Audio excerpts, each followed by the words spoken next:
Bien là, j'ai un verre de Amancaya millésime 2010.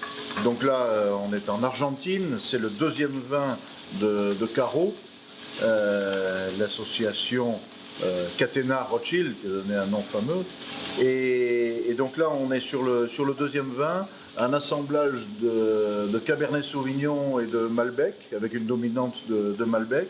Le Malbec, ce cépage qu'on retrouve dans beaucoup de régions du monde, mais qui en Argentine a trouvé vraiment un très beau terrain de production et prédilection. C'est vraiment très intéressant comme cépage, comme variété, apportant, c'est vrai, une structure assez forte, une certaine rigueur, j'allais dire, et en même temps des doses d'épices qui vont très bien, qui s'expriment. C'est un vin qui laisse jamais totalement indifférent. Voilà, on est sur un millésime 2010 qui est encore bien sûr un petit peu jeune, mais la vivacité de ce type de vin va très bien se marier aussi avec un plat qui a aussi sa pointe d'épices un petit peu qui se veut jeune.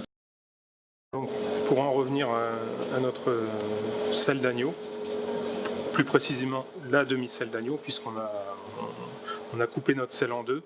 On a gardé, comme vous pouvez le constater, la panoufle, c'est-à-dire ce qui est sur les côtes de l'agneau, attenante au filet d'agneau. Donc on va l'assaisonner, sel et poivre bien sûr, avec parcimonie notre mélange d'épices, donc qui est composé de gingembre en poudre, curcuma, graines de fenouil, un petit peu de badiane, un petit peu de cumin. Avec cette selle d'agneau, on va servir une petite semoule de légumes composée de carottes, courgettes, céleri rave. Donc une fois notre selle assaisonnée, je dirais, on a besoin d'un petit peu de crépine. Au préalable qu'on aura fait tremper dans l'eau, on va couler la selle sur elle-même. Je mets un petit peu d'herbe sur ma crépine, je trouve que ça apporte un petit peu de couleur au moment de la coupe. Là j'ai mis du persil, du cerfeuil, de la ciboulette. Donc on va repositionner notre selle sur notre lit d'herbe. Il ne faut pas mettre trop de crépine, il ne faut pas non plus que ce soit totalement enveloppé de crépine. C'est juste pour maintenir la viande, juste un tour. On enlève l'excédent sur les extrémités et ensuite on va ficeler notre selle. Donc là on est en train de faire colorer notre demi-selle d'agneau, un mélange d'épices par rapport au vin qui est assez puissant. Je pense que l'association méritait un plat épicé. On va passer à la garniture, on va faire revenir un petit alliage de légumes à l'huile d'olive. On peut mettre une petite pointe de menthe et de coriandre dans notre semoule de légumes. À côté, bien sûr, on a fait un petit jus d'agneau. Donc là, notre selle est bien dorée.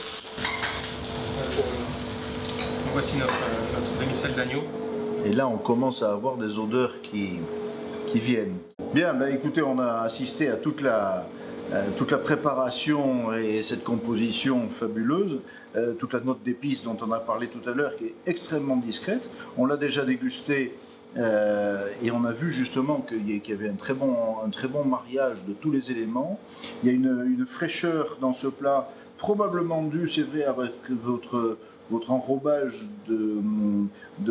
d'herbes, avec un peu de menthe, cerfeuil, etc. On retrouve dans la composition des petits légumes.